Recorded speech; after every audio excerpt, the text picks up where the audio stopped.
So మనం start చేసుకుందాం మనం. సో మార్కు సువార్త 9వ అధ్యాయము 33వ వచనం నుంచి చదువుకుందాం మనం. సో నిన్న మనము మత్తయి సువార్త 18వ అధ్యాయం 1 నుంచి 35వ వచనం చదువుకున్నదే అదే సంఘటన మనం మార్కు సువార్తలో, లూకా సువార్తలో కొద్దిగా క్లుప్తంగా రాయబడింది. సో మత్తయి సువార్తలో విపులంగా రాయబడింది, మనం ఆల్రెడీ నేర్చుకున్నాము. మరి అదే కొద్దిగా రిపీటేషన్ లాగా ఉంటుంది. ఇక మార్కు, లూకా కూడా చూసినట్టు ఉంటుంది కనుక అక్కడితో మొదలుపెట్టి మరి మార్కు సువార్తలో, లూకా సువార్తలో, మత్తయి సువార్తలో లేని ఒక ఘటన రాయబడింది. అదేంటో కూడా మనం చూసుకుంటూ మనం అలా ముందుకు వెళ్దాం మనం. సో మార్కు సువార్త 9:33వ వచనము. అంతటా వారు కపెర్నహూమునకు వచ్చిరి. వారు ఎవడు గొప్పవాడని మార్గమున ఒకరితో ఒకడు వాదించిరి గనుక ఆయన ఇంట ఉన్నప్పుడు, మార్గమున మీరు ఒకరితో ఒకరు దేనిని గూర్చి వాదించుకొంటిరని వారిని అడుగగా వారు ఊరకుండేరు. సో వారు ఆ మొదట అడిగినప్పుడు ఊరుకున్నారు. ప్రభు మన్ని రెట్టించి అడిగినప్పుడు ఆ మాట మన మత్తయి సువార్తలో చూడడం జరిగింది. ఏమని? ప్రభువా, పరలోక రాజ్యంలో ఎవరో గొప్పవాడు అని శిష్యులే ప్రభువుని అడిగారని రాసి ఉంది అక్కడ. కానీ మార్కు సువార్తలో మొదటి పార్ట్ ఉన్నది. కానీ ప్రభువు ఏమి వాదించుకుంటున్నారు అని అడిగినప్పుడు వారు, మేము మార్గమందు మాలో ఎవరు గొప్ప అని వాదించుకుంటున్నాము యేసయ్య, మీరు చెప్పండి పరలోక రాజ్యంలో ఎవరు గొప్పవాడు అని చెప్పిన వెంటనే ప్రభువు అక్కడున్న వారికి అర్థము అగుటకు అక్కడ ఉన్న ఒక చిన్న బిడ్డను తీసుకొచ్చి వారి మధ్యలో నిలిపి ఆ సందర్భానికి జవాబు చెప్పుటకు ఆ బిడ్డను పిలిచి ప్రభు వారికి జవాబు ఇచ్చారు కదా. మనం అదే చూసాం మనం నిన్న. మార్కు సువార్త చూద్దాం. ఆయన ఇంట ఉన్నప్పుడు మార్గమున మీరు ఒకరితో ఒకరు దేనిని గూర్చి వాదించుకుంటారని వారిని అడగగా వారు ఊరకొండిరి. 35. అప్పుడు ఆయన కూర్చుండి 12 మందిని పిలిచి, ఎవడైనను మొదటి వాడై ఉండగోరిన ఎడల వాడు అందరిలో కడపటి వాడును అందరికీ పరిచారకుడునై ఉండవలెనని చెప్పి ఒక చిన్న బిడ్డను తీసుకొని వారి మధ్యను నిలువబెట్టి వారిని ఎత్తి కౌగలించుకొని, ఇట్టి చిన్న బిడ్డలలో ఒకనిని నా పేరట చేర్చుకొనువాడు నన్ను చేర్చుకొనును, నన్ను చేర్చుకొనువాడు నన్నుగాక నన్ను పంపిన వారిని చేర్చుకొనునని వారితో చెప్పాను. సో చిన్న మాట చెప్పారు ప్రభు అక్కడ. ఏమని అంటే, మీలో ఎవరైతే మొదటి వాడిగా ఉండాలని కోరుకుంటారో, అంటే దేవుని రాజ్యంలో ఎవరు గొప్పవాడు అన్న ప్రశ్న కదా ప్రభువుకి వేయబడింది. సో దేవుని రాజ్యంలో ఎవరు గొప్ప, దేవుని రాజ్యంలో మీరు దేవుని చేత మరి కమెండ్ చేయబడాలంటే, దేవుని చేత మెచ్చుకోబడాలి అంటే ఈ భూమి మీద ఉన్న మీ జీవితంలో మీరు అందరికీ కూడా సేవ చేయాలి. అంటే అందరికీ కంటే కూడా మీరు మీరు తగ్గించుకోవాలి. గర్వం అనేది మీలో ఏమాత్రం ఉన్నా, ఒక పిసరంత ఉన్నా కూడా మీరేమవుతారు? పరలోక రాజ్యంలో అల్పులు అనబడతారు. ఇక్కడ మీరు తగ్గించుకుని ఇతరుల కొరకు మీరు మీ జీవితాన్ని మీరు ఉపయోగించినప్పుడు, మీరు ఆ విధంగా ప్రేమించినప్పుడు మీ యొక్క బహుమానము నేను పరలోక రాజ్యంలో నేను అత్యధికంగా చేస్తూ అక్కడ మిమ్మల్ని నేను గొప్పగా నేను పిలుస్తాను. నేను ఆ ముందే ఆ రహస్యం చెప్పేశారు ప్రభు. సో ఈ భూమి మీద మీరు బ్రతికినంత కాలం, ఈ శరీరంలో ఉన్నంత కాలము కూడా మీరు ఒకరి కొరకు ఒకరిని ప్రేమిస్తూ ఒకరు మీరు జీవించాలి. ఇక్కడ ఒకరికంటే ఒకరు గొప్పవారని చెప్పి అనుకోవడానికి మీరు వీలు లేదు. అది గర్వము. అది ఎందుకంటే మీలో ఉండే ఒక దేవుని సంబంధించని ఒక నేచర్, అది అంటే ఒక క్యారెక్టరిస్టిక్. సో ప్రభు ఏమంటున్నారంటే, అది నాకు సంబంధించినది కాదు కనుక ఎవరు గొప్పవాడు అన్న విషయము మీరు ఇక్కడ ఆలోచించకుండా, మీరు దేవుని నేచర్ అయిన, దేవుని యొక్క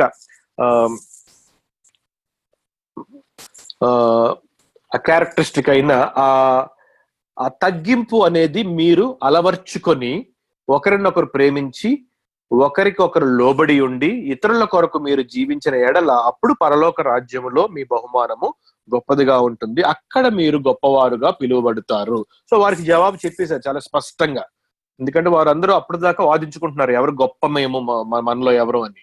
అంతేకాకుండా దానికి ఉపమాన రీతిలో సాదృశ్యంగా ప్రభు ఒక చిన్న పిల్లవాడిని తీసుకొచ్చి వాడిని ఎత్తుకుని వాడిని కౌగిలించుకుని, ఇట్టి చిన్నవాణిని అని అర్థం ఏంటంటే చిన్న పిల్లలకు ఉండు లాంటి మనస్సును మీరు కలిగి ఉండిన ఎడల అంటే అది తగ్గింపు మనస్సు. చిన్న పిల్లవాడి మనస్సు అన్నా తగ్గింపు గల మనస్సు అన్న రెండు సమానము అని వారికి చెప్పడానికే ఆ చిన్న పిల్లవాడిని తీసుకొచ్చారు. ఎందుకంటే చిన్న పిల్లవాడు వెళ్ళి ఎవరి దగ్గరికి వెళ్ళి నేను మీ అందరికంటే గొప్పవాడిని అని అనడు.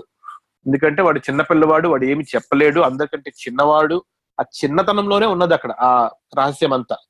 మీరు పెద్ద, నేను చిన్న, అది అన్నమాట. ఆ చిన్నతనము ఆ చిన్న పిల్లవాడిని చూపించి మీరు తగ్గింపుతనంతో మీరు ఉండాలి అని చాలా స్పష్టంగా వారితో చెప్పడం జరిగింది.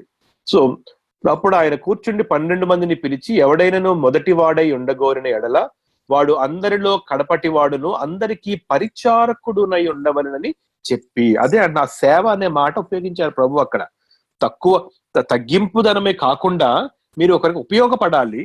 మీకు దేవుడిచ్చిన ఆ బహుమానము, ఆ తలాంతు అవి ఇతరులకు ఉపయోగపడినట్లుగా మీరు ఇతరుల కొరకు పరిచారకుడై ఉండాలి అని ప్రభు ఏమన్నారు? మీరు మనుష్య కుమారుని చూడండి, ఆయన పరిచారము చేయించుకొనుటకు రాలేదు గాని పరిచారము చేయుటకే ఆయన వచ్చాడు. మరి దేవుడే పరిచారకుడిలాగా ఈ భూమి మీదకి వచ్చినప్పుడు దేవుని యేసుని శిష్యులైన మీరు ఇంకెంత పరిచారకులుగా ఉండాలి. ఒకరికొకరు మీ జీవితాన్ని సమర్పించాలి, లోబడి ఉండాలి, ఉపయోగపడాలి, ప్రేమించాలి. అప్పుడే మీకు పరలోక రాజ్యంలో బహుమానము. ఈ భూమి మీద మేం గొప్ప అనుకుని మిమ్మల్ని మీరు పైకెత్తుకుంటే అది ఒక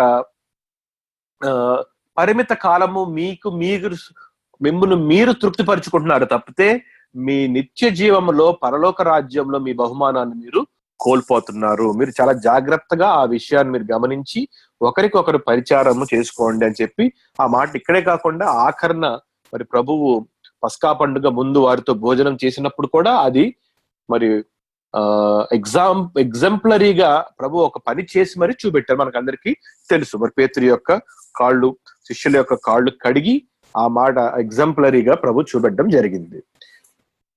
సో ఒక చిన్న బిడ్డని తీసుకొని వారి మధ్యన నిలువబెట్టి వారిని ఎత్తి కౌగిలించుకొని, ఇట్టి చిన్న బిడ్డలలో ఒకరిని నా పేరట చేర్చుకొని వాడు నన్ను చేర్చుకొనును, నన్ను చేర్చుకొని వాడు నన్ను గాక నన్ను పంపిన వారిని చేర్చుకొనునని వారితో చెప్పెను. సో ఆ చిన్న బిడ్డ దేనికి సాదృశ్యము?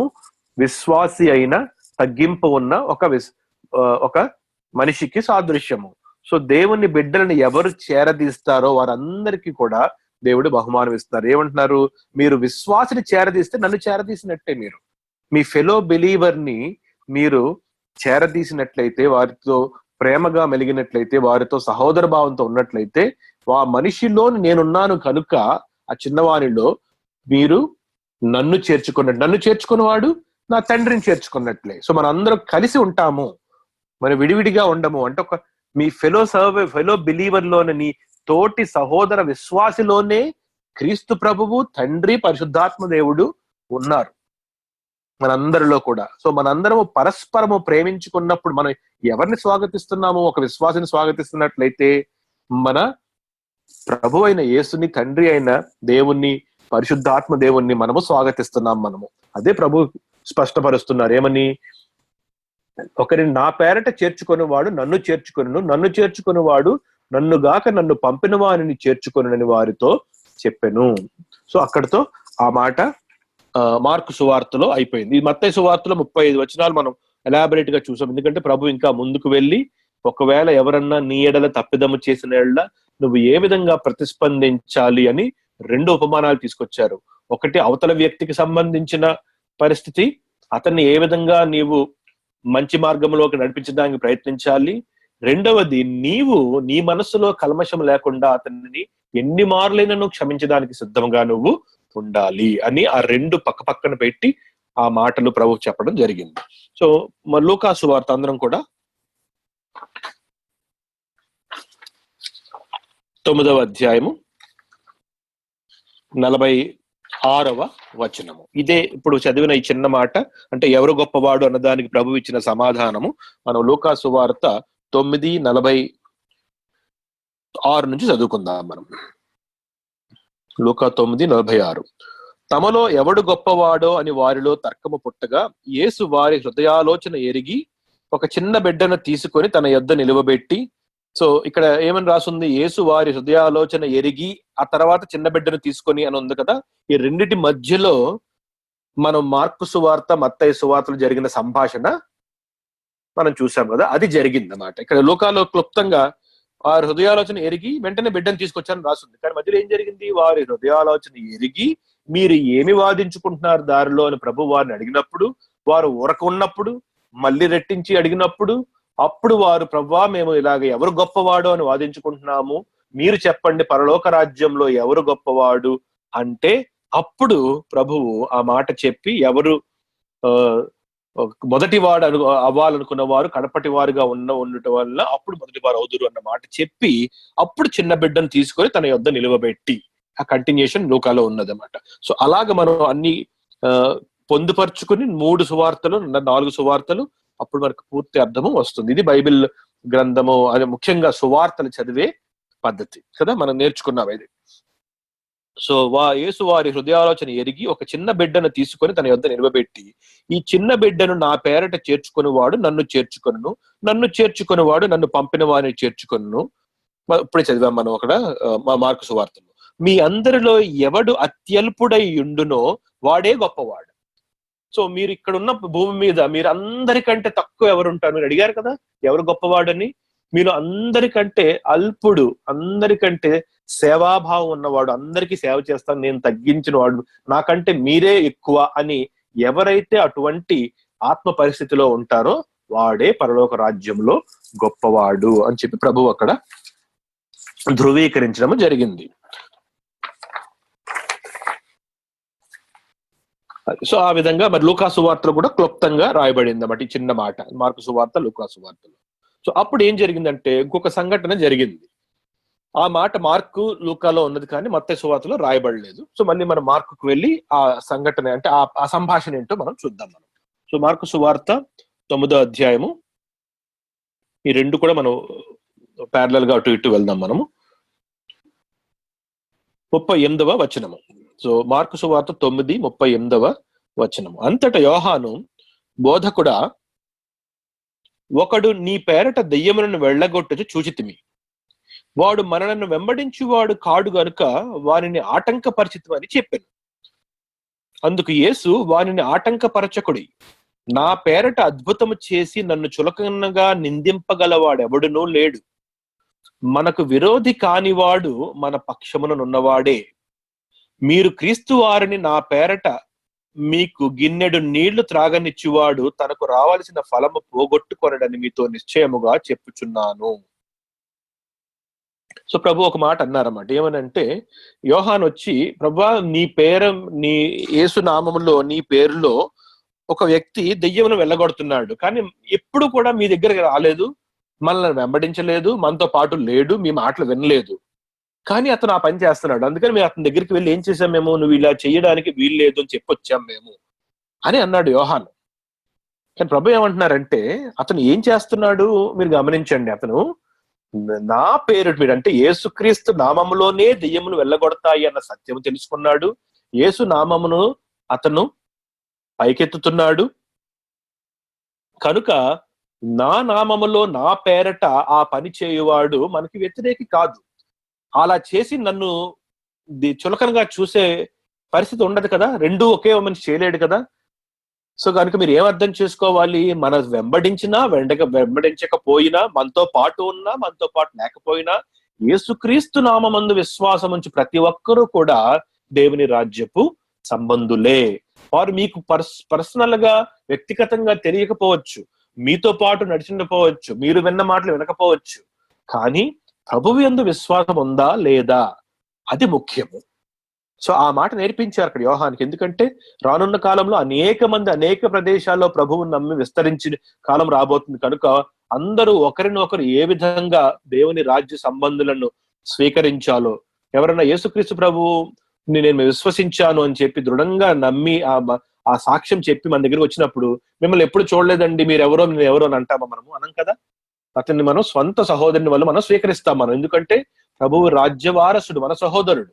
ఎక్కడో నమ్మినా పర్వాలేదు, ఏదో ఒక ప్రదేశంలోనో ఎక్కడో వేరొకరు చెప్పిన సువార్త నమ్మినా కూడా అదే సువార్త నమ్మి విశ్వసించాడు. ఇది రాబోవు కాలంలో జరగబోతున్నది గనుక ప్రభువు యోహాను పిలిచి ఆ మాట స్పష్టంగా చెప్పి, నా నామమున ఎవరన్నా సరే విశ్వసించి ఏ పని చేసినా కూడా మీరేం చేయాలి, వారిని మీరు స్వీకరించాలి. ఆ మాట కూడా వెంటనే చెప్పారు ప్రభు.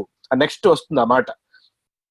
సో 42వ వచనము, నా యందు విశ్వాసముంచు ఈ చిన్నవారిలో నొకని అభ్యంతర పరిచిన వాడెవడో వాడు సారీ ఈ ముఖ్యం కాదు, ఈ వాక్యం కాదు, 41వ వచనం, మీరు క్రీస్తు వారని నా పేరట మీకు గిన్నెడు నీళ్లు త్రాగనిచ్చువాడు తనకు రావాల్సిన ఫలము పోగొట్టుకొనడని మీతో నిశ్చయముగా చెప్పుచున్నాను. ఎందుకు చెప్పారు ఈ మాట అంటే, ఆ వ్యక్తి క్రీస్తు సంబంధించిన వాడు కనుక అతన్ని మీరేం చేయాలి, మీరు స్వీకరించి మీరు అతనికి ఏమి కావాలో అది ఇవ్వాలి. అంటే గిన్నెడు నీరు త్రాగనివ్వడం అంటే అర్థం ఏంటంటే, నా ప్రభువుకి చెందిన ఒక విశ్వాస నా సహోదరుడు అని చెప్పి ఏ సహాయం చేసినా కూడా మీ ఫలము మీరు పోగొట్టుకోరు. అంత ఇంపార్టెంట్ అది. అంటే దేవుని బిడ్డలను మనము స్వీకరించి వారిని ఆదరించడం అనేది దేవుని యొక్క దృష్టిలో చాలా అత్యధికమైన స్థాయిలో ఉన్న పని అది. ఎందుకంటే ఆయనకి ఇష్టం అది. ఆయన బిడ్డలను పరస్పరం ఒకరు ప్రేమించుకోవడము, ఒకరినొకరు సేవ చేసుకోవడం అనేది ప్రభువుకి ఇష్టం కనుక ఆ మాట ఆ ఎగ్జాంపుల్లో ప్రభు అందరికీ చెప్పడం జరిగింది. సో అందుకని ఆ మాట చెప్పి ఇంకా ముందుకు వెళ్తూ ప్రభు ఏమన్నారు అంటే, నా యందు విశ్వాసముంచు ఈ చిన్నవారిలో ఒకని అభ్యంతరపరచు వాడెవడో వాడు మెడకు పెద్ద తిరుగటి రాయి కట్టబడి సముద్రంలో పడవేయబడుట వానికి మేలు. సో 2 రకాలుగా జరుగుతుంది. ఒకరు స్వీకరిస్తారు, ఒకరు తృణీకరిస్తారు. సో నా యందు విశ్వసించు చిన్నవారిలో అన్న మాట ఎందుకన్నారు? విశ్వాసం కదా ముఖ్యం అక్కడ. ప్రభు ఏమన్నారు? ఈ చిన్న పిల్లవాడి మనస్సు ఎవరిని పోల్చారు? నా యందు విశ్వసించి మార్పు నొంది చిన్నపిల్లల బట్టి మనసు తగ్గింపు మనసులో ఉన్న విశ్వాసులని ఎవరన్నా తృణీకరిస్తే వారికి నేను శిక్ష విధిస్తాను, ఎవరన్నా స్వీకరిస్తే వారికి ఏమిస్తాను నేను? వారి ఫలము వారు పోగొట్టుకో. 2 చెప్పారు అక్కడ ప్రభు. విశ్వాసులను ట్రీట్ చేసే ఈ సమాజము లో ఉన్న ఈ 2 పరిస్థితులను ప్రభు అక్కడ వివరించి, విశ్వాసులను ఎవరు స్వీకరిస్తారు? విశ్వాసులే స్వీకరిస్తారు. యేసుక్రీస్తు ప్రభు యొక్క నామములో వచ్చిన వ్యక్తిని ఇంకొక అది ఆ విలువ గ్రహించిన వ్యక్తి స్వీకరిస్తాడు. ఆ విలువ తెలియని వ్యక్తి ఏం చేస్తాడు? అభ్యంతరపరుస్తాడు వారిని చేయాల్సింది చేయనివ్వకుండా వారికి ఆటంకపరిచి అభ్యంతరపరిచినప్పుడు ప్రభు ఏమన్నారంటే, వారి శిక్ష చాలా అత్యధికంగా ఉంటుంది. ఎందుకు? దానికి కంపారిటివ్ గా ఏమన్నారంటే, వాడి మెడకు పెద్ద రోలు కట్టి సముద్రంలో పడవేయబడుట వాడికి మేలు అంటున్నారు ప్రభు. అది మేలే. అది చాలా భయంకరమైన శిక్ష. అది బ్రతికొండగా మెడలో రాయి వేసి సముద్రంలో పడేస్తే వాడు కష్టపడి ఆ బాధ అనుభవిస్తూ చనిపోతూ ఉన్న పరిస్థితిని ప్రభు ఏమంటారంటే చాలా మంచిది అంటున్నారు. ఎందుకు? వాడికి వేయబోవు శిక్ష అంత అత్యధికంగా ఉంటుంది, అన్ని రెట్లు ఎక్కువగా ఉంటుంది కనుక. సో అది కంపేర్ చేస్తూ ఆ మాట చెప్పడం జరిగింది. తిరుగట రాయి కట్టబడి సముద్రంలో పడవేయబడుట వానికి మేలు. సో అక్కడ ఆ కాంటెక్స్ట్ అయిపోయింది. ఆ తర్వాత, నీ చెయ్యి నిన్ను అభ్యంతరపరిచిన ఎడల దానిని నరికివేయుము. నీవు 2 చేతులు కలిగి నరకములోని ఆరని అగ్నిలోనికి పోవుట కంటే అంగహీనుడవై జీవములో ప్రవేశించుట మేలు. నీ పాదము నిన్ను అభ్యంతరపరిచిన ఎడల దానిని నరికివేయుము. 2 పాదములు కలిగి నరకములో పడవేయబడుట కంటే కుంటివాడివై నిత్య జీవంలో ప్రవేశించుట మేలు. నీ కన్ను నిన్ను అభ్యంతరపరిచిన ఎడల దాన్ని తీసి పారవేయము. 2 కన్నులు కలిగి నరకములో పడవేయబడుట కంటే ఒంటి కన్ను కలవాడే దేవుని రాజ్యంలో ప్రవేశించుట మేలు.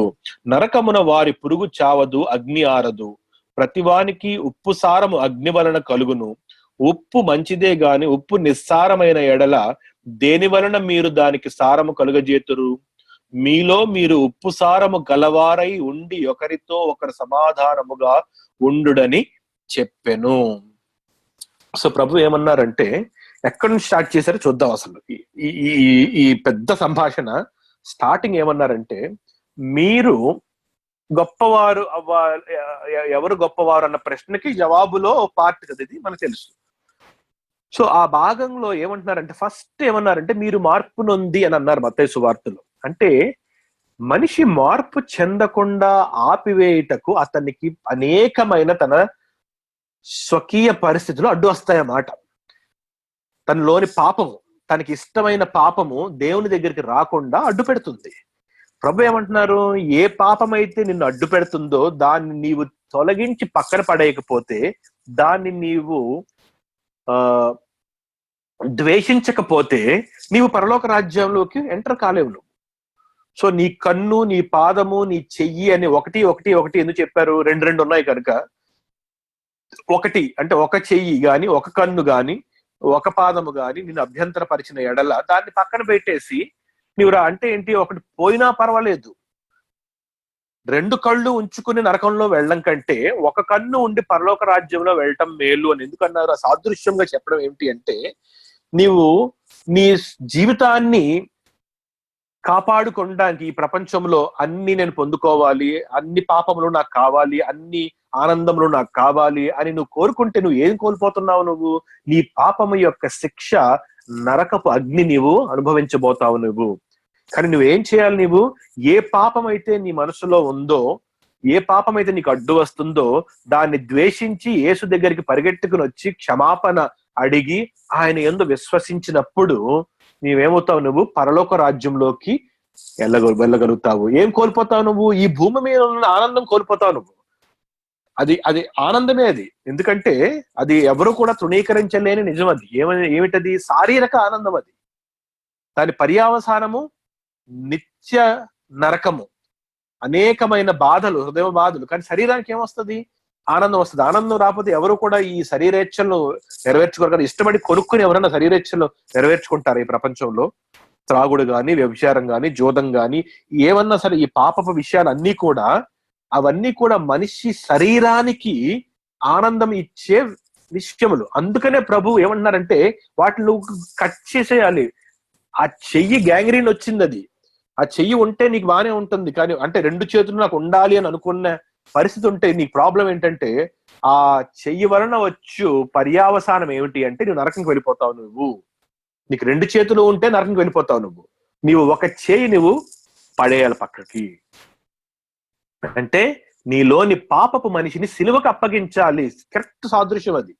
నీ చేతిని, నీ కన్నుని, నీ పాదమును నరికి పక్కన వేయడం అంటే అర్థం ఏంటంటే నీలోని పాప నైజముతో చిన్నప్పటి నుంచి పుట్టి పెరిగిన ఆ వ్యక్తిని సిలువకి అప్పగించాలి. సిలువకి ఎలా అప్పగిస్తాం మనము? విశ్వాసము ద్వారా, పశ్చాత్తాపము ద్వారా ప్రభువు చెంతకు వచ్చి ఆయన దగ్గరికి ప్రార్థన చేసినప్పుడు, ప్రభువా ఈ పాపము, ఈ పాప శరీరము నన్ను పరలోక రాజ్యం వెళ్ళటకు అడ్డు వస్తుంది, నన్ను క్షమించి ఈ పాప నైజమును మీరు నా నుండి తీసివేయండి, ఈ పాపపు మనిషిని మీ చేతికి అప్పగిస్తున్నాను అని ఎప్పుడైతే ఆ పాటని ప్రభువుకి అప్పగిస్తామో దాన్ని ప్రభువు చూసుకుంటారు. ఎక్కడ పెడతారు? ప్రభువు శిలువ మీద పెడతారు. శిలువ మీద ఎలా పెడతారు? ఆయన శరీరంలో ఉంచుకుంటారు మన పాప నైజముని. అది జరిగింది. అది మన పాప స్వభావాన్ని, మన పాపపు మనిషిని కట్ చేసి పక్కన పెట్టేస్తారు. ఎందుకంటే అతను మరణిస్తాడు. అప్పుడు మనకి ఏం మిగులుతుంది? ఒక్కరినే మిగులుతుంది. కానీ అది చాలా పవిత్రమైనది. అది ఒక కాలే ఉంటుంది కానీ పవిత్రమైనది, ఒక చెయ్యే ఉంటుంది కానీ పవిత్రమైనది. ఎందుకు? మనం నూతన సృష్టి. ఆ రెండు మనలో ఉండవు, పాప నైజముని, పవిత్ర నైజము. ఎందుకంటే ఒకటి వెళ్ళిపోవాలి పక్కకి. ఎప్పుడైతే ఆ నూతన పురుషుడిగా మనం ఉంటామో, ప్రభు ఏమంటున్నారు? మీరు ఆ నూతన పురుషుని ద్వారా మీరు ఎక్కడికి వెళ్తారు? మీరు పరలోక రాజ్యానికి వెళ్తారు. అది మేలు మీకు. పాపపు నైజం మీలో ఉంచుకుని రక్షణ పొందుకోకుండా నరకంలోకి వెళ్ళిపోతే ఏం లాభం మీకు? అంటే ఈ భూమి మీద ఉన్న ఆనందం, పాపపు నైజం ఉంచుకోవడం అంటే అర్థం ఏంటి? చనిపోయే వరకు కూడా ఈ పాపపు ఇచ్చలను వదులుకోకుండా నా దగ్గరే ఉంచుకుంటాను నేను, రక్షణ నాకు వద్దు అనుకున్నవాడు ఏమవుతాడు అంటే నరకంలో పరవేయబడతాడు. కానీ ఆ నరకాన్ని డిస్క్రైబ్ కూడా చేశారు ప్రభు. ఆ నరకంలో వెళ్ళిన తరువాత వెనక్కి తిరిగి రావడానికి మార్గము లేదు. అక్కడ నరకంలో ఏం జరుగుతుంది? పురుగు చావదు, మంట ఆరదు. అంటే అర్థం ఏంటి అంటే మంటల్లో ఒక పురుగుని వేస్తే ఏమవుతుంది? ఆ పురుగు ఏమైపోతుంది? మాడి మసి అయిపోతుంది. ఆ తర్వాత పురుగేది అంటే చచ్చిపోయింది పురుగు, ఇంకెక్కడ పురుగు అంటాం, అవునా? ప్రభు ఏమంటున్నారు? పురుగు వేస్తాను మంటలో కానీ ఆ పురుగు చావదు. అప్పుడు ఏం జరుగుతుంది? చావని పురుగుకి ఏం జరుగుతుంది? మంట నిత్యము ఆ మండుతానే ఉంటుంది. ఆ నొప్పి, ఆ బాధ, ఆ మంట, ఆ వేడి మంట. ఆ విధంగా నరకంలో పడిన మనిషికి ఆ ఎండ్ అయిపోతే బాగుండని అనుకోవడానికి పరిస్థితి లేదు. అక్కడ ఎండ్ లేదు ఆ మనిషికి. ఎందుకంటే అక్కడ శరీరము అలా మాడి మసైపోయే శరీరం కాదు అక్కడికి వెళ్ళేది. దేవుడు ఒక కొత్త శరీరం ఇస్తారు నరకంలో వెళ్ళే వాళ్ళకి కూడా. ఆ కొత్త శరీరము ఆ నరకంలో నిత్యము మండేటువంటి శరీరం అన్నమాట. ఎవర్ కంబస్టబుల్ బాడీ అంటారు దాన్ని. ఎందుకంటే ఈ ప్రపంచంలో ఎలిమెంట్స్ అన్ని కూడా ఒక్కసారి కంబషన్ జరిగితే ఏమైపోతాయి? అవి బూడిదైపోతాయి, తర్వాత మిగలదేమి. కానీ దేవుడు ఇచ్చు ఒక పునరుద్ధానపు శరీరము. మీరు పునరుద్ధానపు శరీరం అంటే మరి ఆశ్చర్యపడచ్చు మీరు. అదేంటి పునరుద్ధానం అనేది విశ్వాసులకు కదా? కాదు. పునరుద్ధానం అనేది ప్రతి మనిషికి ఉన్నది. ప్రభువు మరణించి తిరిగి లేచిన తర్వాత ప్రతి మనిషి కూడా మరణించి తిరిగి లేచే అవకాశం వచ్చింది. కానీ ఆ మరణించి తిరిగి లేచిన తర్వాత వాడు ఎక్కడికి వెళతాడు అనేది వాడి విశ్వాసం బట్టి ప్రభు డివైడ్ చేసేసారు. సో యేసుక్రీస్తు ప్రభువుని నమ్మని, విశ్వసించని, పాపక్షమాపణ పొందని అందరూ కూడా పునరుద్ధానులై లెగుస్తారు. యోహాను సువార్తలో రాజవాడి ఉంది 5వ అధ్యాయంలో.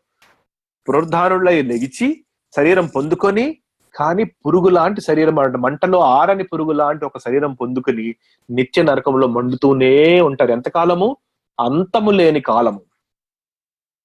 అది ప్రభువు ఇక్కడ ఇంట్రడ్యూస్ చేయడం జరిగింది, ఆ నరకముకు సంబంధించిన విషయము. సో నరకమున వారి పురుగు చావదు, అగ్ని ఆరదు. కాబట్టి ప్రభు ఎక్కడి నుంచి ఎక్కడ తీసుకెళ్లారు వారిని? ఎవరు గొప్పవారు అన్న ప్రశ్న నుంచి వారిని రక్షణ దగ్గర తీసుకొచ్చారు వాళ్ళు.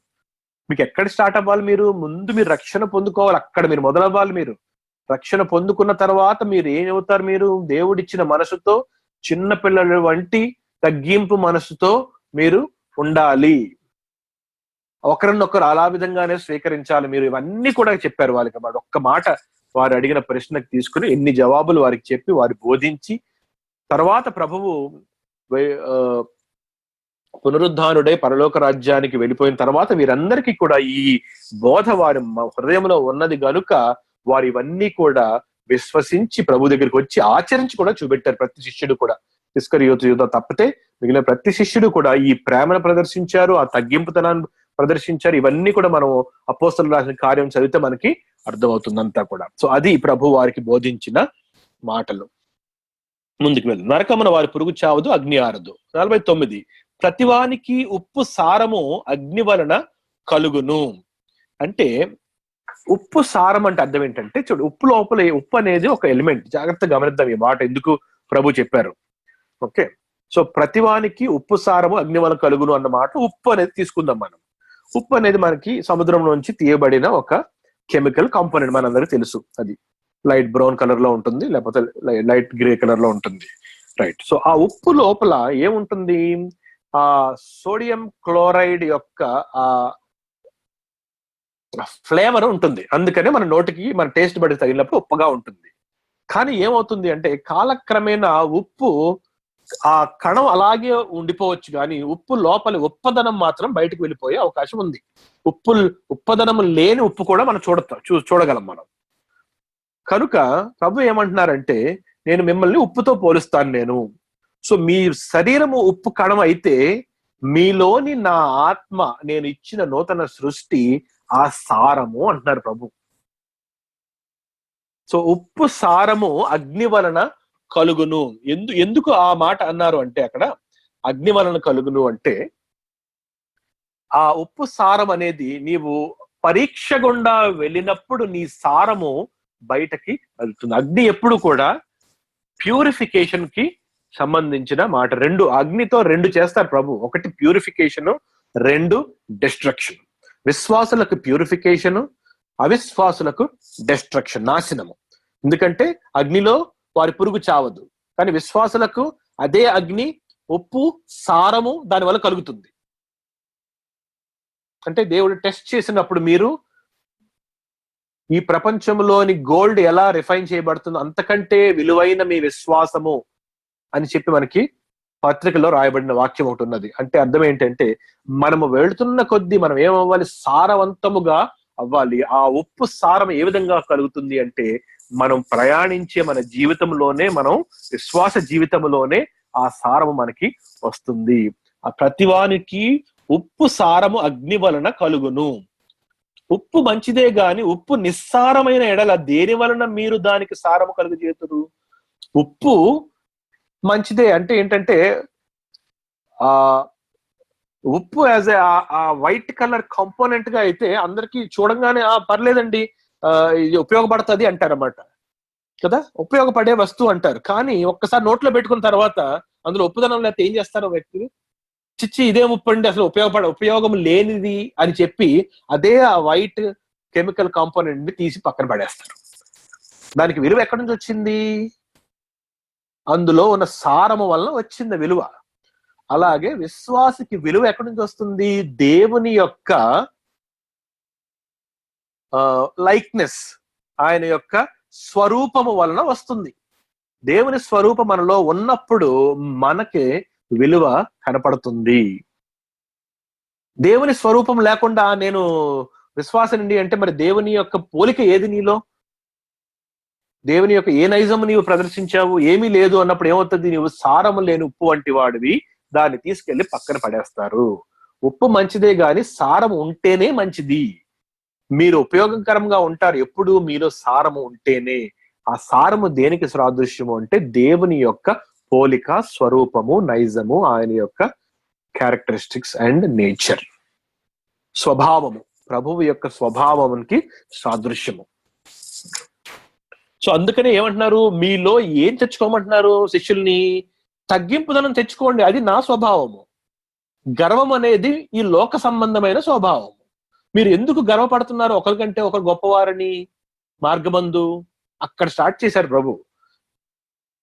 అది కాదు మీ స్టార్టింగ్ పాయింట్. మీ స్టార్టింగ్ పాయింట్ ఎక్కడ అంటే మిమ్మల్ని మీరు తగ్గించుకొని దేవుని దగ్గరికి వచ్చి క్షమాపణ అడిగి విశ్వాసముతో రక్షణ పొందుకొని చిన్నపిల్లడు వంటి మనసు అంటే తగ్గింపు మనసు మీరు పొందుకొని నా నైజము, నా స్వభావము, నా పోలిక మీ యందు దినదినము అది పరీక్ష వలన ఇంకా పెరుగుతుంటే గనుక ఆ సారము వలన మీరు పరలోక రాజ్యంలో గొప్పవారు అనబడుదురు.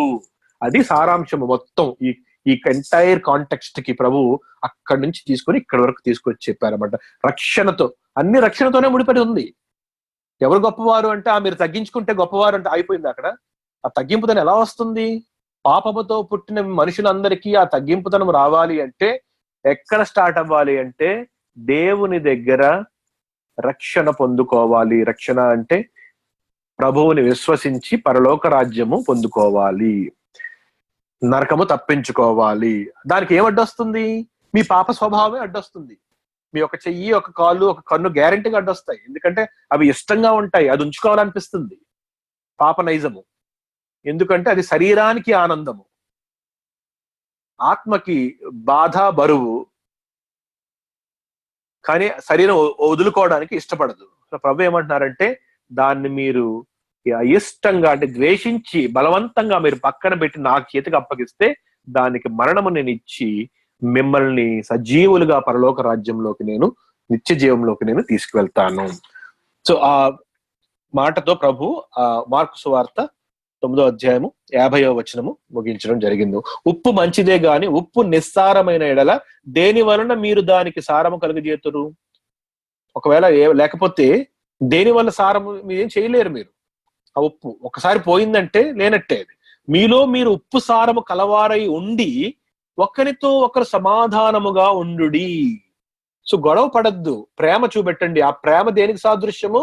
సారముకు సాదృశ్యము. ఆ ప్రేమ అంటే ఏంటి? నా స్వభావం. గొడవ పడ్డం అనేది నాకు సంబంధించింది కాదు, అది సాతానికి సంబంధించింది. గర్వము సాతానికి సంబంధించింది. సో అలాగా ఒక పెద్ద డివైడింగ్ వాల్ పెట్టేశారు ప్రభు అక్కడ. ఆ డివైడింగ్ వాల్ దేనికి అంటే దేవుని స్వభావానికి, పాప స్వభావానికి మధ్యలో ఉన్న ఆ గోడ.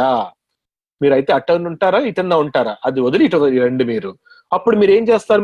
మీరు ఒకరితో ఒకరు నేను గొప్పవాడినా అని చెప్పి మీరు వాదించుకోరు. మీరు ఎంత వీలైతే ఒకరికొకరు సహాయపడడానికి మీరు ఉపయోగపడతారు. ఆ విధంగానే ఇదే పేతురు, యోహాను, యాకోబు వీళ్ళందరూ కూడా కలిసి దేవుని రాజ్యం కొరకు పనిచేశారు. వీళ్ళందరూ ఎంతో వినమ్రంతో ఒకరికొకరు సేవ చేసుకుంటూ అనేక మంది విశ్వాసులకు సేవ చేస్తూ వారికి భోజనాలు పంచిపెడుతూ చాలా కార్యములు, అపోస్తల కార్యంలో మొదటి సంఘము స్థాపించబడినప్పుడు వారు చేసే పనులు అబ్జర్వ్ చేస్తే అవన్నీ ఎక్కడి నుంచి వచ్చినాయి తెలుసా? వారి అందరికీ ప్రభువు చేసిన డైరెక్ట్ బోధ వలన నేర్చుకున్న దేవుని స్వభావం అదంతా. ఎప్పుడైతే పరిశుద్ధాత్మ దేవుడు వారిలోకి వచ్చారో ఆ మేడగది మీద, వారు అవన్నీ చేయడానికి వారికి శక్తి వచ్చింది. మాటలు ఆల్రెడీ విని ఉన్నారు, అవి కార్యములుగా వారిలోంచి బయటికి రావడము జరిగింది. మాట తగ్గింపు, ప్రేమ, సహవాసము అన్ని కూడా అది మనందరికీ కూడా అవి వర్తిస్తాయి. ప్రతి మాట కూడా ఈ రోజు నీకు నాకు కూడా వర్తిస్తుంది. సో అక్కడతో ఆ మాట అయిపోయింది. సో ఇదంతా గలిలయ ప్రాంతంలో ప్రభు చేసిన పరిచర్య, ఆఖరి పరిచర్య మాట. ఈ 50వ వచనంతో ఇంకా అక్కడతో అయిపోతుంది. మార్కు సువార్త తిరిగి గలిలయలో మనకి ఏమి ఇంకా పరిచర్య కనపడదు. అయితే ఆ తర్వాత 10వ వచనంలో ప్రభు అక్కడి నుంచి యూదయ వెళ్ళారని ఉంది, కానీ ఆ మధ్యలో చాలా సంఘటనలు జరిగినాయి. అవన్నీ కేవలం లూకా సువార్త, యోహాను సువార్తలో మాత్రమే జరిగినాయి. సో మనం ఇంకా మత్తయి, మార్కుకి ఇంకా కనీసం ఒక 10 క్లాసుల వరకు మళ్ళీ వెళ్ళబోవట్లేదు మనం. ఎందుకంటే మనము లూకా సువార్త, యోహాను సువార్తలో ఇంకొక 10 గంటలు మనము స్టడీ చేసిన తర్వాత, ఆ సంఘటనలన్నీ అయిన తర్వాత మత్తయి 19, మార్క్ 10 మొదలవుతుంది. లూకాలో ఉన్న తర్వాత అధ్యాయాలతో కలిపి 4 మళ్ళీ ప్యారలల్ గా మొదలవబోతున్నాయి. సో మనం ఇప్పుడు ఎక్కడికి వచ్చేయాలి? మనం మత్తయి సువార్త, మార్కు సువార్త క్లోజ్ చేసుకుని లూకా సువార్తలో ఇదే మాట ఎక్కడ ఉందో అక్కడ నుంచి మనం కంటిన్యూస్ గా మనం చదువుకుంటూ వెళ్ళిపోవాలి. రైట్. సో అందరూ కూడా లూకా సువార్త 9వ అధ్యాయము 49వ వచనము. సో 49వ వచనంలో మనం ఆల్రెడీ మనము మార్కు సువార్తలు చదివిన మాట ఉన్నది, కానీ అదే చదువుకుంటూ ఇంకా ఇక్కడ ఫ్లోలో కంటిన్యూస్ గా మనం ముందుకు వెళ్ళిపోతున్నాం. లూకా సువార్త 9, 10, 11, 12, 16 అధ్యాయం వరకు కంటిన్యూ చదువుతూనే ఉంటాము. ఆ తర్వాత యోహాను సువార్త మళ్ళీ 7వ అధ్యాయం కూడా కలుస్తుంది మధ్యలో. సో ఇవన్నీ 2 ప్యారల్ గా మనము నెక్స్ట్ 10 క్లాసెస్ మనం నేర్చుకోబోతున్నాము. మత్తయి 18, మార్కు 9తో అక్కడతో ఒక పాజ్ వచ్చింది. ఎందుకంటే మత్తయి 19వ అధ్యాయం, మార్కు 10వ అధ్యాయము మళ్ళీ మనకి లూకా 16 దగ్గర కలుస్తుంది అనమాట. ఆ ఇన్సిడెంట్, ఆ క్రోనలాజికల్ సీక్వెన్స్ మనకి అక్కడ కలుస్తుంది. సో జ్ఞాపకం పెట్టుకోండి ఆ విషయం. లూకా సువార్త 9:49. యోహాను ఏలినవాడ, ఎవడో ఒకడు నీ పేరట దెయ్యములను వెళ్ళగొట్టగా మేము చూచితిమి. వాడు మనలను వెంబడించువాడు కాడు గనుక వానిని ఆటంకపరిచితమని చెప్పాను. అందుకు యేసు, మీరు వానిని ఆటంకపరచకుడి, మీకు విరోధి కానివాడు మీ పక్షముననున్నవాడే అని అతనితో చెప్పాను. ఆయన అక్కడతో ఆ మాట అయిపోయింది. ఆ చిన్న మాట అయిపోయింది. సో ఇక్కడ ఈ 50వ వచనం అయిపోయిన తరువాత ప్రభువు ఒక నిర్ణయం తీసుకున్నారు. ఏమని? ఆయన పరమునకు చేర్చుకొనబడు దినములు పరిపూర్ణమగుచున్నప్పుడు ఆయన యెరూషలేమునకు వెళ్ళుటకు మనసు స్థిరపరచుకొని తనకంటే ముందుగా దూతలను పంపెను. రైట్, జాగ్రత్తగా గమనించండి. సో ఏం జరుగుతుంది? ఇప్పుడు పరిచర్య మొదలయ్యి 2.5 సంవత్సరాలు అయిపోతుంది. 2.5-3 సంవత్సరాలు అయిపోతుంది ఆల్రెడీ. ప్రభు మొత్తం పరిచయం 3.5 సంవత్సరాలు చేశారన్నమాట ఆయన బాప్తిసం పొందుకున్నప్పటి నుంచి. అంటే ఇప్పటిదాకా మనం చదువుకున్న ఈ పీరియడ్ అంతా కూడా 2 సంవత్సరాల పరిధిలో జరిగింది. ఎక్కడ? గలిలయ ప్రాంతంలో, యోర్దాను ప్రాంతంలో, యెరూషలేంలో చాలా సంఘటనలు మనం చూసాం. 1వ అధ్యాయం నుంచి ఇప్పటిదాకా మనం చేసిన ఈ ప్రయాణంలో ఎన్నో విషయాలు ప్రభువు యోర్దాను అద్దరిని చేశారు, యోర్దాను యువతల యెరూషలేములో చేశారు. కొంత పరిచర్య, కొన్ని మాటలు అక్కడ బోధించారు. తర్వాత మేజర్ పరిచర్య గలిలయ ప్రాంతంగా వచ్చి నజరేతులో వచ్చిన తర్వాత అక్కడ నుంచి విడిచిపెట్టి ఆయన కానా, తర్వాత కపెర్నహూము హెడ్ క్వార్టర్స్ గా ఉంచుకొని అక్కడ నివాసం ఉంటూ అక్కడున్న ప్రతి పల్లెని సందర్శించి వారిని స్వస్థపరిచి దేవుని సువార్తను బోధించి ఇవన్నీ కూడా చూసుకున్న పరిచర్య చేసిన సమయము ఒక 2.5-3 సంవత్సరాల సమయం అయిపోయింది. ఇప్పుడు ప్రభు ఏమంటున్నారు? ఆయన పరమునకు చేర్చుకొనబడు దినములు పరిపూర్ణమగుచున్నప్పుడు. ఈ మాట చాలా జాగ్రత్తగా గమనించండి. అంటే ఎగ్జాక్ట్ గా యేసుక్రీస్తు ప్రభు పరలోక రాజ్యానికి వెళ్ళే సమయము ఎండ్కి వస్తుంది అంటే అర్థం ఏంటంటే ఇదంతా కూడా దేవుని ప్రణాళికలో ఒక ప్రత్యేకమైన రోజున, ప్రత్యేకమైన గంటలో, ప్రత్యేకమైన నిమిషములో యేసుక్రీస్తు ప్రభు సిలువ వేయబడాలి. అంత పర్ఫెక్షన్ అన్నమాట ప్రభు. మినిట్ సెకండ్స్ తో సహా, మైక్రో మిల్లీ సెకండ్స్ తో సహా ఆ టైంకే ప్రభువు యెరూషలేంకి వచ్చి సిలువ మరణము పొందాలి. దీని యొక్క ప్రాముఖ్యత ఎక్కడుంది అంటే, దానియేలు గ్రంథములో యేసుక్రీస్తు దేవుడు ఆయన మాట దానియేలుకు పంపుతూ దానియేలు చేసిన ప్రార్థనకు జవాబుగా ఇశ్రాయేలు ప్రజలకు, యెరూషలేము పట్టణమునకు, మీ అందరికీ కూడా నేను 490 సంవత్సరములు నియమిస్తున్నాను అని ఒక ప్రవచనం ఇచ్చారు. ఆ ప్రవచనం ఎప్పుడు మొదలైంది? ఎప్పుడైతే యెరూషలేము పట్టణమును తిరిగి కట్టడానికి మీకు ఒక ఆజ్ఞ వస్తుందో రాజు దగ్గర నుంచి, ఆ దినము నుంచి మీకు 490 సంవత్సరములు నేను నియమించాను. దాన్ని 3 భాగాలుగా నేను చేశాను. ఒకటి 49 సంవత్సరముల భాగము 1, తర్వాత 441 సంవత్సరాలు ఉన్న రెండవ భాగంలో 434 సంవత్సరాలు రెండవ భాగము, మిగిలిన 7 సంవత్సరాలు మూడవ భాగము. 49, 434, 7 3 కలిపితే 490 సంవత్సరాలు. రైట్. సో ప్రభువు ఆ మాట చాలా స్పష్టంగా చెప్పారు. అంటే ఏంటి, ఒక ఈవెంట్ స్టార్ట్ అయిన రోజున ఆ సెకండ్ అంటే ఏంటి, ఒక పేపర్ మీద సైరస్ అనే రాజు తన రాజ ముద్ర అలా గుద్దిన సెకండ్ నుంచి యేసుక్రీస్తు ప్రభువు శిలువ మరణము పొంది తిరిగి 3వ రోజున లెగిసి రోజు వరకు ఎగ్జాక్ట్ గా 490 సంవత్సరాలు గడవాలి. అంత ప్రిసైజ్ ప్రవచనం అది బైబిల్ గ్రంథంలోది. ఏం చెప్పాను నేను, యెరూషలేము పట్టణం కట్టడానికి మీరు తిరిగి వెళ్ళండి అని చెప్పి ఒక ఆజ్ఞ తయారు చేసి సైరస్ అనే రాజు తన రాజ ముద్ర ఆ పేపర్ మీద గుద్దిన సెకండ్ నుంచి యేసుక్రీస్తు ప్రభు శిలువ మరణము చెంది 3 దినములు పాతాళంలో ఉండి 3వ దిన పునరుద్ధానుడై బయటికి పునరుద్ధానం లేచి వచ్చు క్షణము వరకు 490 సంవత్సరాలు. అంటే 490 into 360 days, నాట్ 365 days. ఎందుకు అంటే ఇశ్రాయేలు ప్రజల క్యాలెండర్ 360 రోజులు ఉంటుంది, కానీ 365 రోజులు ఉండదు. వారు 30 రోజుల నెలల్నే వారు ఆచరిస్తారు వాళ్ళు. సో ఆ కాల క్రమము ప్రకారము 490 into 360 రోజులు లెక్క వేసుకుంటే వచ్చిన 17,332 రోజులు అప్రాక్సిమేట్ లా గుర్తులేదు, ఆ నంబర్ లో తేలుతున్నది. అన్ని రోజులు ఎగ్జాక్ట్ గా ఆ రోజు నుంచి ప్రభువు యొక్క పునరుద్ధానం జరుగు క్షణము వరకు కూడా జరిగినాయి అన్నమాట. అంత ప్రత్యేకంగా ప్రణాళిక వేయబడిన సంఘటనది. ఎందుకంటే అన్నిటికంటే ప్రాముఖ్యమైన సంఘటనది. ప్రపంచ చరిత్రలోనే, విశ్వము చరిత్రలోనే యేసుక్రీస్తు ప్రభు యొక్క శిలువ మరణం అంత ప్రాముఖ్యం. ఎందుకంటే అన్నిటికీ కూడా సోర్స్, అన్నిటికీ కూడా డెస్టినీ అక్కడే ఉన్నది, యేసుక్రీస్తు ప్రభు యొక్క మరణంలోనే. ఆ మరణము ప్రభు పొందుట వలనే ఈ రోజు మనం ఇక్కడ కూర్చుని ప్రభువు ఆత్మ పొందుకొని ఆయన వాక్యం చదువుకొని పరలోక రాజ్యం పొందుకున్న వారిగా ఒకరినొకరు మనము హెచ్చరించుకుంటూ ఎంకరేజ్ చేసుకుంటూ ఉండే ఈ ధన్యత మనకి లభించింది. సో ఆ ఘటన, ఆ ప్రిసైజ్ టైం రాబోతుంది. ప్రభువుకి తెలిసిపోయింది. ఎందుకు తెలిసిపోయింది? ప్రభు తండ్రి చెప్తున్నారు ప్రభుకి, యేసయ్యకి, ఇదిగో ఇది సమయం ఆసన్నం అవుతుంది, నా బిడ్డ నువ్వు వెళ్ళి శిలువ మరణం పొందాలి. దానికి సంబంధించిన మాటలు మనం ఎక్కడ విన్నాం మనము?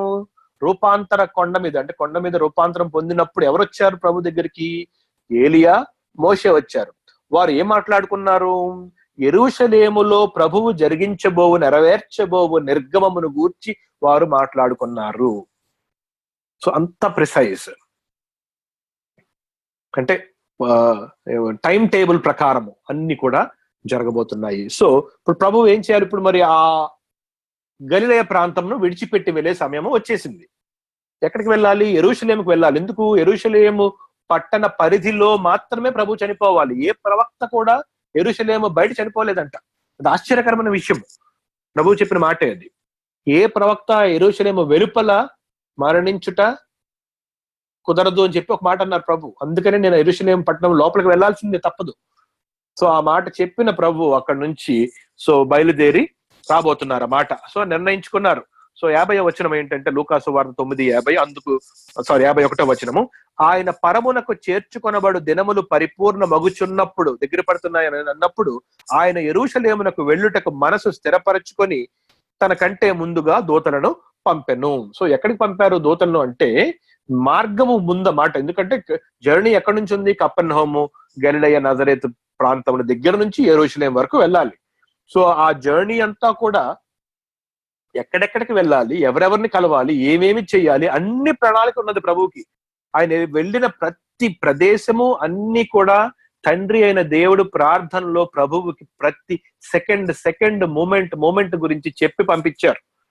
అదే యేసుని ప్రార్థన. మన యేసు ఏం ప్రార్థన చేశారని చెప్పి చాలా మంది అడుగుతారు. ఆయన ఏం చేస్తారు? ప్రతిరోజు ప్రార్థన చేస్తున్నారు. ప్రతిరోజు తన తండ్రితో సహవాసము చేసి ప్రేమను పంచుకొని ఆనందించి దేవుని దగ్గర నుంచి వచ్చు ఇన్స్ట్రక్షన్స్ పొందుకుని ఆయన ప్రభువు తన పరిచర్యను, తన జీవితాన్ని కొనసాగించారు. అది జరిగింది అక్కడ. సో ఆ మాట ప్రభువు మరి ఆ సమయం ఆసన్నమైనప్పుడు స్థిరపరచుకుని మనస్సులో నేను యెరూషలేముకు వెళ్ళాలి అని చెప్పి బయలుదేరడము జరిగింది. సో ఆయన యెరూషలేమునకు వెళ్ళుటకు మనసు స్థిరపరచుకొని తనకంటే ముందుగా దూతలను పంపెను. వారు వెళ్లి ఆయనకు బస సిద్ధము చేయవలనని సమరయుల యొక్క ఒక గ్రామములో ప్రవేశించిరి గాని ఆయన యెరూషలేమునకు వెళ్ళనభిముఖుడైనందున వారు ఆయనను చేర్చుకొనలేదు. ఒక్క నిమిషం, ఇంకొక మాట చెప్దాం అనుకున్నాను, అది చెప్పి ముందుకు వెళ్దాము. గుర్తురా, ఒక్క నిమిషం.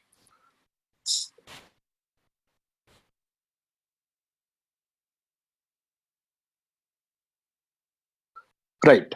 ఈ మాట ఏమిటి అంటే, ఈ కాలము ఎగ్జాక్ట్లీ ఈ సమయము ప్రభువు యెరూషలేమునికి వెళ్ళాలి అని నిర్ణయించుకున్నప్పుడు సీజన్ ఏంటి అంటే సెప్టెంబర్ నెలలో జరిగింది. ఇది ఆశ్చర్యంగా అనిపిస్తుంది మనకి. అదేంటి నెల, సెప్టెంబర్ నెల అని ఎలాగా అర్థమైంది మనకి?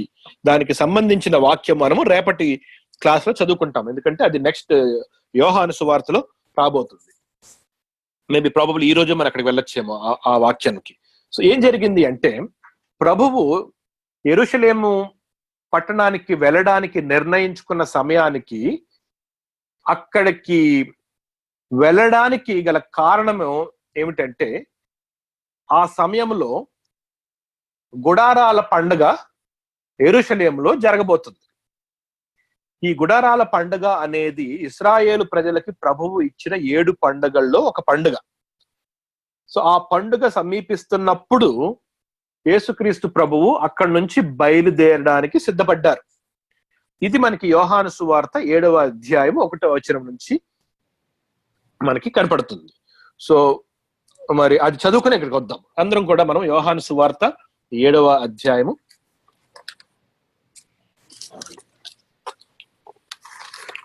ఒక 5-6 వచనాలు చదువుకుంటే మనకి కాంటెక్స్ట్ అర్థం కావాలి. ప్రభువు బయలుదేరిన ఈ పరిస్థితి, సందర్భము. రైట్. యోహాను సువార్త 7వ అధ్యాయము 1వ వచనము. సో మనం యోహాను సువార్తలో మరి 1 నుంచి 6 వరకు చదువుకున్నవన్నీ కూడా బిట్స్ అండ్ పీసెస్. ఎందుకంటే ఇక్కడ కంటిన్యూటీ ఉండదు. రీజన్ ఏంటి అంటే, యోహాను సువార్త కాన్సన్ట్రేషన్ అంతా కూడా యూదయ ప్రాంతంలో ఉంటుంది. మత్తయి, మార్కు, లూకా కాన్సన్ట్రేషన్ అంతా గలిలయ ప్రాంతంలో ఉంటుంది. సో యెరూషలేం ప్రాంతంలో జరిగిన మెజారిటీ ఆఫ్ ద పరిచర్యని యోహాను కవర్ చేశాడు. ఎందుకంటే దైవత్వం కదా. యోహాను ప్రభు యొక్క ఏ స్వభావాన్ని ప్రస్ఫుటపరుస్తున్నాడు? దేవుని యొక్క దైవత్వమును. ఈగిల్ రిప్రజెంటేషన్ యోహాను.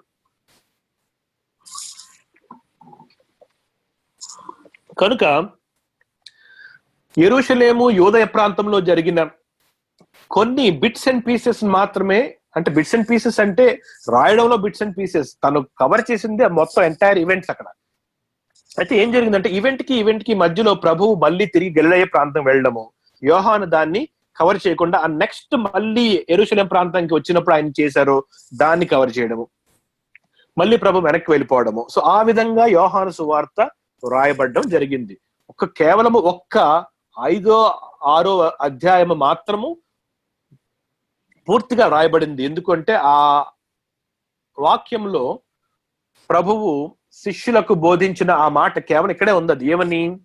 మనుష్యులందరూ కూడా భోజనం గురించి ఆయన దగ్గరికి వస్తారు, ఆయన యొక్క మాటలు వినడానికి ప్రభు దగ్గరికి ఎవరూ రాలేదు అన్న ఆ సంభాషణ కేవలం యోహాను ఒకడే రాయడం జరిగింది.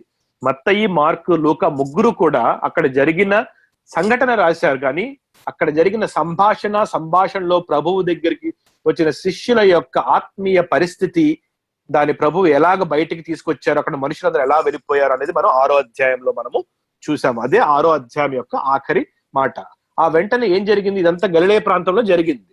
అయితే ఆ తర్వాత మనం అక్కడ నుంచి అనేక ప్రభువుని పరిచయం చేసిన సంఘటనలు మనం మత్తయి, మార్కు, లూకాలో చదివాం. అవన్నీ కూడా యోహాను స్కిప్ చేసి ఎగ్జాక్ట్ గా మార్క్ 9, మత్తయి 9లో మనం 17లో మనం ఎక్కడ ఆగామో అక్కడికి వచ్చినప్పుడు 7వ అధ్యాయము మొదలవుతుంది. యోహాను సువార్త 7వ అధ్యాయం.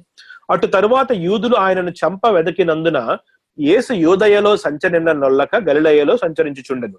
సో యూదులకు ఆల్రెడీ యేసుక్రీస్తు ప్రభు మీద ద్వేషము పెరిగిపోయి ప్రభువుని చంపివేద్దామని చెప్పి ఆలోచనలు వేస్తున్నప్పుడు ఆ సమయంలో అది సరి అయిన సమయం కాదు నా మరణానికి అని ప్రభువు తెలుసు గనుక ప్రభువు యూదయ ప్రాంతంలో అసలు వెళ్ళలేదు అక్కడికి. అందుకనే సంవత్సరములు ఎక్కడ గడిపారు? గలిలయ ప్రాంతంలోనే గడిపారు. ఎప్పుడైతే సమయం ఆసన్నమైందో అప్పుడే వెనక్కి రావడం జరిగింది. సో అదే మాట ఇక్కడ రాయబడింది. యూదుల పర్ణశాలల పండుగ సమీపించెను గనుక ఆయన సహోదరుడు ఆయనను చూచి, నీవు చేయుచున్న క్రియలు నీ శిష్యులను చూచున్నట్లు ఈ స్థలము విడిచి యూదయకు వెళ్ళుము. బహిరంగమును అంగీకరింపబడగోరువాడెవడునూ తన పని రహస్యమును జరిగింపడు. నీవు ఈ కార్యములు చేయుచున్న ఎడల నిన్ను నీవే లోకమును కనపరుచుకోనమని చెప్పారు.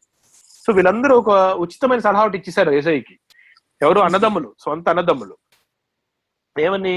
నీవు బహిరంగంగా అందరికీ నువ్వు గొప్ప చెప్పుకోవాలనుకుంటున్నావేమో, ఎందుకు ఇక్కడిక్కడ చేస్తున్నావు నువ్వు? ఈ పల్లెల్లోని ఈ ప్రాంతాల్లో పెద్ద పట్టణం ఉంది కదా, అక్కడికి వెళ్ళు. ఇజ్రాయేల్ పెద్ద పెద్ద శాస్త్రులు, పరిసయ్యులు అందరూ ఉంటారు, వాళ్ళ దగ్గర ప్రదర్శించు నీ గొప్పతనాన్ని అంతా. అప్పుడు అందరూ కూడా అంగీకరిస్తారు. ఇక్కడేం చేస్తున్నావు అని చెప్పి ఒక ఉచితమైన సలహా ఇచ్చారు. వారికి విశ్వాసము ఆ సమయంలో లేదు. యేసుక్రీస్తు ప్రభు యొక్క కుటుంబంలో ఉన్న అన్నదమ్ములకి, అక్క చెల్లెలకి ఆ సమయంలో ఇంకా విశ్వాసము రాలేదు. మనకు తెలుసు ఆ విషయం. ఆ తర్వాత విశ్వసించారు, అది తర్వాత సంగతి. కానీ ఈ సమయంలో వారు విశ్వసించకుండా ప్రభువుని అక్కడి నుంచి వెళ్ళిపోమన్నారు. 5వ వచనము, ఆయన సహోదరుడైనను ఆయన యందు విశ్వాసము ఉంచలేదు, స్పష్టంగా రాయబడింది. ముందుకు వెళ్దాం. యేసు, నా సమయము ఇంకనూ రాలేదు, మీ సమయం ఎల్లప్పుడూ సిద్ధముగానే ఉన్నది. మీకు ఏ దినమన్నా ఒకటే, మీకు తెలియదు సమయం అంటే ఏమనుకుంటారు మీరు? ఈ రోజు వెళ్దాం అనుకుంటే వెళ్ళిపోతారు మీరు అలాగే. కానీ నాకు అలా కాదు. నా జీవితమే ఒక టైం టేబుల్. తండ్రి నియమించిన ఒక నియమావళి ప్రకారమున, కాలక్రమ నియమావళి ప్రకారమున నా ప్రతి క్షణము కూడా జరగాలి భూమి మీద. సో మీరు అన్నట్టు నన్ను వెళ్ళిపోమంటే నేను వెళ్ళిపోను, నేను చనిపోమంటే చనిపోను, నేను ఉండిపోమంటే ఉండిపోను. నేను తండ్రి ఏ విధంగా నాకు చెప్తారో నేను అలాగే చేయాలి. ఆ మాట చెప్పడానికి ఏమన్నారు? నా కాలము ఇంకా సమీపము కాలేదు, నా సమయం ఇంకనూ రాలేదు, మీ సమయం ఎల్లప్పుడూ సిద్ధముగానే ఉన్నది. లోకము మిమ్మును ద్వేషింపనేరదు గాని దాని క్రియలు చెడ్డవని నేను దానిని గూర్చి సాక్ష్యం ఇచ్చుచున్నాను గనుక అది నన్ను ద్వేషించుచున్నది. మీరు పండుగకు వెళ్ళుడి, నా సమయం ఇంకనూ పరిపూర్ణము కాలేదు గనుక నేను ఈ పండుగకు ఇప్పుడే వెళ్ళనని వారితో చెప్పాను. ఆయన వారితో ఇలాగని చెప్పి గలిలయలో నిలిచిపోయాను. సో ఇది ఎప్పుడు జరిగింది? ఇదంతా ఇప్పుడే మనం చదువుకున్నాం కదా యోహాను సువార్తలో, ఈ మత్తయి, మార్కు సువార్తలో శిష్యులతో ప్రభు మాట్లాడుతున్న కొన్ని దినముల ముందు ఈ సంభాషణ జరిగింది. వెళ్ళమన్నారు పండగకి, కానీ ప్రభు ఏమన్నారంటే నేను రాను, నా సమయం ఇంకా రాలేదు, మీరు కావలిస్తే మీరు వెళ్ళండి అని చెప్పేసి వెళ్ళిపోయారు. సో ప్రభు ఏం చేశారంట అక్కడ 10వ వచనము, అయితే ఆయన సహోదరులు పండుగకు వెళ్ళిపోయిన తరువాత ఆయన కూడా బహిరంగముగా వెళ్ళక రహస్యముగా వెళ్ళెను. అది 10వ వచనం. అక్కడతో అయిపోవాలి మనం, ఎందుకంటే మళ్ళీ 11వ వచనంకి 10వ వచనానికి మధ్యలో ఆల్మోస్ట్ ఒక జర్నీ, ప్రయాణం అంత సమయం ఉంది. ఆ ప్రయాణం అంతా లూకా సువార్తలో మనం చూడబోతున్నాం. సో ఈ మాట చెప్పిన తర్వాత ప్రభు ఏమన్నారు? వారిని పంపించేశారు, ప్రభు ఉండిపోయారు. కొన్ని రోజులు అయిన తరువాత ఈ లూకా సువార్తలోని 51వ 52వ వచనము ప్రభు మనకి చెప్పడం జరిగింది. సో తన అన్నదమ్ములు పండగ పంపించేశారు. ప్రభు ఏమన్నా, నా సమయం ఇంకా రాలేదు, నేను వచ్చే టైం ఏంటంటే ఎగ్జాక్ట్ గా టైం టేబుల్ ప్రకారం వెళ్ళాలి, కనుక నేను ఇప్పుడు యెరూషలేముకి వెళ్లాల్సిన టైం వచ్చేసింది అని శిష్యులకు చెప్పి బయలుదేరుతున్నారు. ఎక్కడ బయలుదేరుతున్నారు? యూదుల పర్ణశాలల పండుగకి బయలుదేరుతున్నారు. పర్ణశాలల పండుగ ఎప్పుడు వస్తుంది? ప్రతి సంవత్సరము సెప్టెంబర్, అక్టోబర్ నెలలోనే వస్తుంది. అది వేరొక సమయం లేదు దానికి. సో ఈ ప్రభువు చనిపోవు ఎగ్జాక్ట్ గా 6 నెలల ముందు ఈ సంఘటన జరిగింది. ఎందుకు? పర్ణశాలల పండుగ దగ్గర నుంచి పస్కా పండుగ దగ్గర వరకు జరిగిన జర్నీయే మనం ఇక్కడ నుంచి చూడబోతున్నాం అన్నమాట. లాస్ట్ 6 months వచ్చేసాం మనం ప్రభు యొక్క జీవితంలో. ఇది శారీరకమైన, ఈ భూ సంబంధమైన జీవితంలో ప్రభు మన మానవునిగా వచ్చిన ఈ జీవితంలో లాస్ట్ 6 months కి ఎంటర్ అయ్యాం మనం.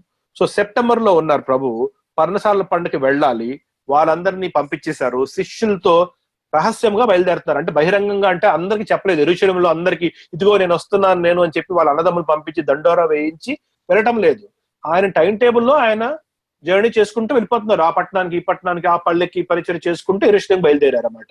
అందుకనే బహిరంగంగా కాక రహస్యముగా బయలుదేరాడు. సో ప్రభు ఏమన్నారంటే శిష్యులను పిలిచి, ఇదిగో మన అందరం కూడా ఇప్పుడు యెరూషలేము పర్ణశాలల పండుగకి మనము వెళ్ళాలి. అక్కడికి వెళ్ళిన తర్వాత అక్కడ నుంచి ఎగ్జాక్ట్ గా 6 months కి పస్కా పండుగ వస్తుంది. మధ్యలో డిసెంబర్ లో ఇంకొక పండుగ వస్తుంది, దాన్ని ఏమంటారంటే ఫీస్ట్ ఆఫ్ డెడికేషన్ అంటారు దాన్ని. ఈ ఫీస్ట్ ఆఫ్ డెడికేషన్ అంటే నాకు ప్యూరిమ్ అన్నమాట. ఫీస్ట్ ఆఫ్ ప్యూరిమ్ గానీ ఫీస్ట్ ఆఫ్ డెడికేషన్ గానీ ఒక మాట ఉంటుంది. సో ఆ ఫీస్ట్ ఆఫ్ ప్యూరిమ్ ఎప్పుడు ఉన్నది అంటే ఈ 7 పండుగలు కాకుండా ఎస్తేరు రాణి ఇశ్రాయేలు ప్రజల్ని హామాన్ నుంచి కాపాడిన ఆ రోజున వారందరూ కలిపి ఒక కొత్త పండుగను ఆచరించడం మొదలు పెట్టారు. సో ఆ పండుగ డిసెంబర్ నెలలో వస్తుంది. సో ప్రభువు సెప్టెంబర్ నెలలో ప్రయాణించి పర్ణశాల పండుగ టైంకి యెరూషలేంకి వెళ్ళారు. వెళ్ళి ఇంకొక 6 months గడిపి 3 months తర్వాత మళ్ళీ యెరూషలేము దేవాలయంలో ఆ ఫీస్ట్ ఆఫ్ డెడికేషన్ అప్పుడు కూడా కొన్ని మాటలు బోధించి తర్వాత తిరిగి మళ్ళీ వెళ్ళిపోయి ఆఖరణ 3 రోజుల ముందు, జస్ట్ చనిపోక ఒక 6 రోజుల ముందు అనుకుంటా, తిరిగి యెరూషలేము లోపలికి ఆఖరిసారిగా ప్రయాణించారు. అంటే ఒక్కసారి ఇంకా ఎంటర్ అయిన తర్వాత మళ్ళీ తిరిగి బయటికి రాకుండా యెరూషలేంలో ఉండి ప్రభువు మరణానికి వెళ్ళారు, అప్పగింపబడ్డారు. ఇది జరిగిన క్రొనాలజీ. నేను ముందే ఎందుకు చెప్తున్నానంటే మనం చదువుకున్నప్పుడు మనకి ఇవన్నీ జ్ఞాపకం ఉన్నప్పుడు చాలా తేలికగా స్పష్టంగా మనకి అర్థమవుతుంది అన్నమాట.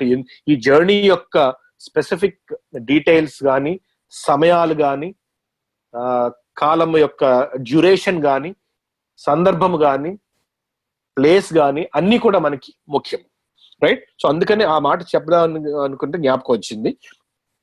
సో కనుక 52వ వచనము ఒకసారి చూసుకుని ముందుకు వెళ్దాం. ఆయన యెరూషలేమునకు వెళ్ళుటకు మనసు స్థిరపరచుని తనకంటే ముందుగా దూతలను పంపెను. వారు వెళ్లి ఆయనకు బస సిద్ధము చేయవలెనని సమరయుల యొక్క గ్రామములో ప్రవేశించిరి గాని ఆయన యెరూషలేమునకు వెళ్ళని అభిముఖుడైనందున వారు ఆయనను చేర్చుకొనలేదు. ఏం జరిగింది? శిష్యులు వెళ్ళి, కొంతమంది దూతలు వెళ్ళి, ఇదిగో యేసయ్య వస్తున్నారు, మీరు కొద్దిగా స్థలం ఇవ్వండి అంటే వారు అడిగారన్నమాట. ఎందుకు వస్తున్నారు, ఇక్కడ ఉండడానిక అంటే కాదు, ఆయన యెరూషలేముకు వెళ్తున్నారు, ఆయన దారిలో మరి మీ మీ పల్లె గుంచే వెళ్ళాలి కనుక, సమరయ ప్రాంతం వెళ్ళాలి కనుక మీరు కొద్దిగా స్థలం ఇస్తారంటే వాళ్ళు ఎవ్వరూ ఒప్పుకోలేదు. వాళ్ళు ఇక్కడ ఉండడానికి రావట్లేదు, ఎక్కడో వెళ్ళడానికి వస్తున్నప్పుడు మేమెందుకు స్థలం ఇస్తామని చెప్పి వారందరూ కూడా తృణీకరించారు స్థలం ఇవ్వడానికి ప్రభువుకి. సో వెంటనే ఎవరి కోపం వచ్చేసింది? మన 2 శిష్యులు ఉంటారు కదా, పేతురు యోహాను, వారికి కోపం వచ్చింది. సో పేతురు కాదు, యాకోబుకి యోహానికి, అన్నదమ్ములిద్దరికి.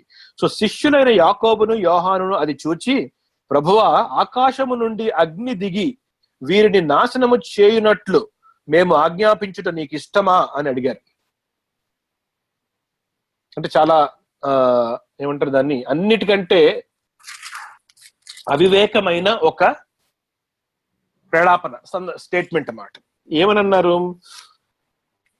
అంటే, మనం అందరము దేవునికి సంబంధించిన వాళ్ళు, నీవు దైవ కుమారుడివి, నీవు వస్తుంటే వాళ్ళు ఏం చేస్తున్నారు, వారు స్థలం కూడా ఇవ్వకుండా తృణీకరిస్తున్నారు. ఇదిగో మేము ఇంతకుముందు చదివాము, ఏలియా ఒకసారి ఆకాశం నుండి అగ్ని రమ్మంటే అగ్ని వచ్చేసింది. సో ఆ విధంగా మేము కూడా ఆకాశం నుండి అగ్ని వచ్చి వీరిని నాశనము చేయనట్లు మేము ఆజ్ఞాపించడం నీకు ఇష్టమా అని అడగగా ప్రభు ఏమన్నారంటే వారిని గద్దించారు. ఆయన వారి తట్టు తిరిగి వారిని గద్దించెను. ఆ తర్వాత ఫుట్ నోట్స్ లో మాట చూడండి, అక్కడ ఈ మాట వేశారు, కానీ యాక్చువల్ గా ఇది ఒరిజినల్ మాన్యుస్క్రిప్ట్ లో రాయబడింది ఈ మాట. ఆ మాట ఏంటంటే ఫుట్ నోట్ లో ఉంటే చూడండి.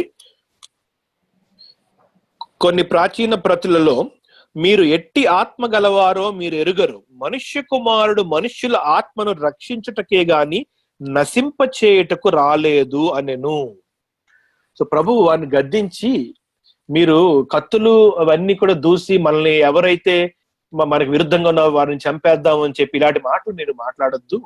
నేను వచ్చి కారణం మీరు గమనించండి, నేను మనుషులందరూ పాపములో నశించి నరకంకి వెళ్ళిపోతుంటే వారిని రక్షించడానికి నేను వచ్చాను. దానికి సంబంధించిన ఏ శ్రమలైనా నేను పడ్డానికి సిద్ధమే, నేను మరణము పొందు వరకు కూడా నేను వెళ్ళబోతున్నాను. ఇప్పుడే చెప్పారు. ఎంతకాలం ముందు చెప్పారు? కొన్ని రోజుల క్రితమే మనుష్య కుమారుడు మనుషుల చేతికి అప్పగింపబడి సిలువ వేయబడి 3వ దినం లేచుట అగత్యము. ఎన్నిసార్లు చెప్పారు? 4 సార్లు చెప్పారు వారికి. 4 డిఫరెంట్ ప్లేసెస్ లో 4 సార్లు రిపీట్ చేసి ప్రభు చనిపోబోతున్నారు, నేను అప్పగింపబడడానికి వెళ్తున్నాను అని చెప్తే ఒకరు ప్లేస్ ఇవ్వలేదని చెప్పి ఆకాశం అగ్ని తెప్పించేద్దాం మనం అని చెప్పి వీరు ఆ మాట అన్నారు. ప్రభు వారిని గద్దించి, నేను వచ్చినది మనుష్యులకు సేవ చేయుటకు, ఇది నా మొదటి ఆగమనము, తర్వాత నేను శిక్షించడానికి వచ్చే కాలం వేరే ఉన్నది. అవన్నీ మన కోసం అదంతా, అంటే మనం జ్ఞానం మనకు తెలుసుకోవడానికి. ఆయన ప్రభువు వచ్చిన మొదటిసారి వచ్చిన ఆ ఆగమనం దేనికి, ఎందుకు వచ్చారు అంటే మనుషులను రక్షించుటకు ప్రభువు రావడము జరిగింది. అదే మాట వారికి చెప్పారన్నమాట. మీరు ఎట్టి ఆత్మ గలవారో మీరు ఎరుగరు, మనుష్య కుమారుడు మనుషుల ఆత్మను రక్షించుటకే గాని నశింపచేయుటకు రాలేదు అనెను. అంతటా వారు మరి ఒక గ్రామమునకు వెళ్ళిరి. సో అక్కడ నుంచి వారు వేరొక గ్రామానికి వెళ్ళారు. ఎందుకంటే ఆ గ్రామంలో వారికి బస దొరకలేదు. సో వారు ముందుకు వెళ్ళిపోయారు. ప్రభు దూతలు పంపించారు.